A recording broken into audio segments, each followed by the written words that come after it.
चरणों को सहलाते जाएं, एक एक कांटा निकालते जाएं और रोते चले जाएं। हे मित्र ब्राह्मण, ऐसे हाल बिमाइन सो पग कंटक जाल लगे पुनि जो।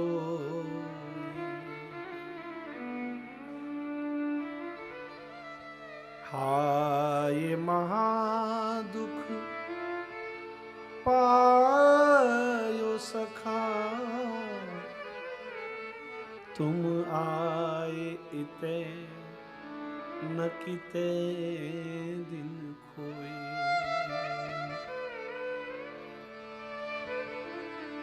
देखी सुदामा की दीन दशा, करुणा करके करुणा निधि रोए।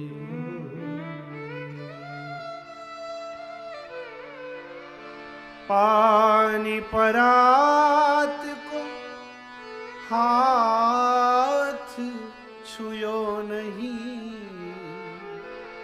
नैनन के जल सो पग धोए। नैनन के जल सो पग धोए।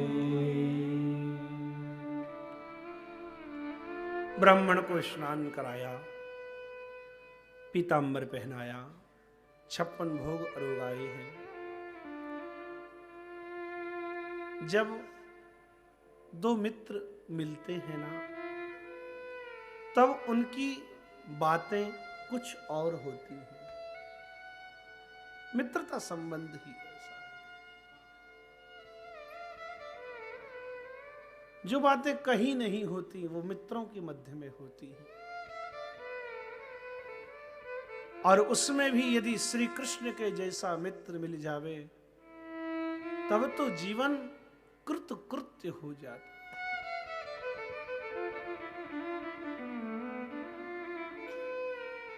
बहुत सारी बातें हुई। श्री कृष्ण बोले, सुदामा ये सब बातें तो हुई, खूब ठीक है, लेकिन ये बता तेने अभी ब्याह कियो कि नहीं? सुदामा जी बोले, कैसी बातें कर रहे हो लाला, ब्याह भी है गयो, बालक भी है गए। अरे बावरे देख, हम झूठ तो बोले नहीं है। तेरी भाभी ने इतना आग्रह कियो तभी हम यहां पर आए हैं। यदि वो इतना आग्रह नहीं करती तो शायद हम आते भी नहीं। भगवान श्री कृष्ण बात बड़ी जल्दी पकड़ लेते हैं, बड़े नीति निपुण हैं, बुद्धि बहुत तेज है श्री कृष्ण की। बोले, अरे मित्र, यदि हमारी भाभी ने भेजा है तो हमारे लिए कछु न कछु जरूर भेजो होएगा। लक्ष्मी के पति द्वारकाधीश श्री कृष्ण को, जिसकी 40 योजन लंबी चौड़ी सोने की द्वारका नगरी है, उसे 4 मुट्ठी चावल भेंट करते सुदामा को संकोच होता है। भगवान श्री कृष्ण मन में निर्णय कर लिए, आज कुछ भी करना पड़े पर आज वो करूंगा जिससे कि सुदामा की दरिद्रता सदा के लिए समाप्त हो जाए।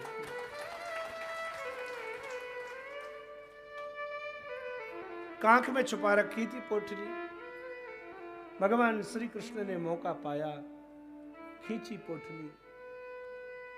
सुदामा जी से रहा नहीं गया। मित्र है ना, क्यों रहे, कहने में कसर क्यों छोड़े। श्री कृष्ण से बोले, अरे कनुआ, लाला तू कितनो भी बड़ो है गयो है, पर मैं एक बात साची कहूंगो, लाला तू जैसो बचपन में हो वैसो ही आज है, तो में कोई अंतर नहीं आयो, तू बदलो नहीं है लाला। चोरी करवे की, छीना झपटी करवे की तेरी वही आदत है अभी भी। भगवान श्री कृष्ण मानो मन ही मन कहे। भगवान श्री सुखदेव बोले, राजन, संसार की भौतिक संपत्ति और सत्ता को पाने पर जो बदल जाता है वह इंसान है, और जो संसार की भौतिक संपत्ति और सत्ता को पाने के बाद भी पहले के जैसा सरल और सहज बना रहता है वही भगवान है। वही भगवान है। इसलिए जीवन में हो कुछ भी बन जाओ, लेकिन अपनी सरलता को और अपनी सहजता को मत छोड़ो। तुम्हारी सरलता और तुम्हारी सहजता ही तुम्हारी पहचान है। जरा सा क्या थोड़े ईंट पत्थर इकट्ठा कर लिया, थोड़े से कागज के टुकड़े इकट्ठे कर लिए, हम सोचते हैं हमारे जैसा कोई है ही नहीं।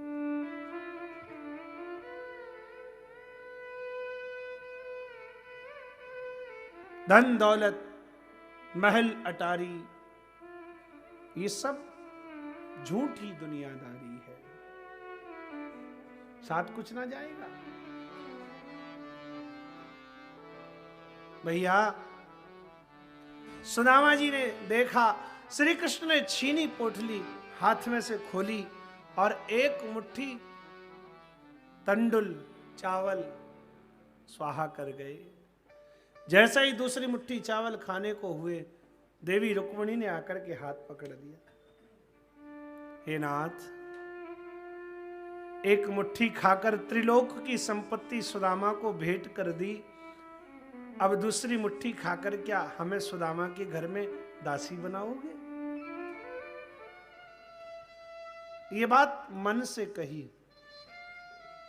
और बाहर कहा, हे नाथ, क्या सारा प्रसाद आप ही पाओगे कि ये प्रसाद हमें भी मिलेगा? 16,008 तो पत्नियां हैं, एक एक कण भी यदि बांटा जाए तो भी शायद बाट में नहीं आएगा। लाओ महाराज, हम भी तो देखें, ये प्रसाद हमें भी तो मिले। भगवान श्री सुखदेव कहते हैं, सुदामा जी रात्रि में वहीं व्यतीत किए समय प्रातः काल हुआ, स्नान आदि करने के बाद नित्य कर्म से निवृत्त होकर के सुदामा बोले, भैया कन्हैया, लाला, यदि अब तू कहे तो हम अपने घर जाएं। भगवान श्री कृष्ण ने कहा, मित्र, यदि तुम जाना चाहते हो तो रोकने वाला मैं कौन होता हूं? मित्र, अच्छे से जाना और बार बार आते रहना। सुदामा जी मन में सोचें कि हाय रे, देख तो सही, मैं तो ये सोचकर आया था जाने की कहूंगा तो ये यूं कहेगा 2-4 दिन रुक जा, इतने वर्षों के बाद मिला है। लेकिन ये कैसा है कन्हैया, यूं नहीं कहता कि 2-4 दिन तो रुक, इतने वर्षों के बाद। श्री कृष्ण बोले, मित्र, द्वारिका पर मुझसे अधिक अधिकार तुम्हारा है।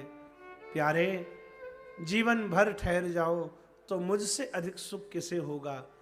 लेकिन हे मित्र, मैं ये जानता हूं, मैंने तुम्हारे घर में त्रिलोकी का सुख और सुविधाएं दे दी हैं, लेकिन धन धान्य सुख सुविधाओं को पाने के बाद भी मेरी भाभी सुशीला ने संकल्प कर लिया है, जब तक मेरे स्वामी सकुशल लौट कर नहीं आ जाते तब तक मैं जल की एक बूंद भी ग्रहण ना करूं। इसलिए मित्र, मुझसे अधिक जरूरत तुम्हारी अभी घर में है, जाओ।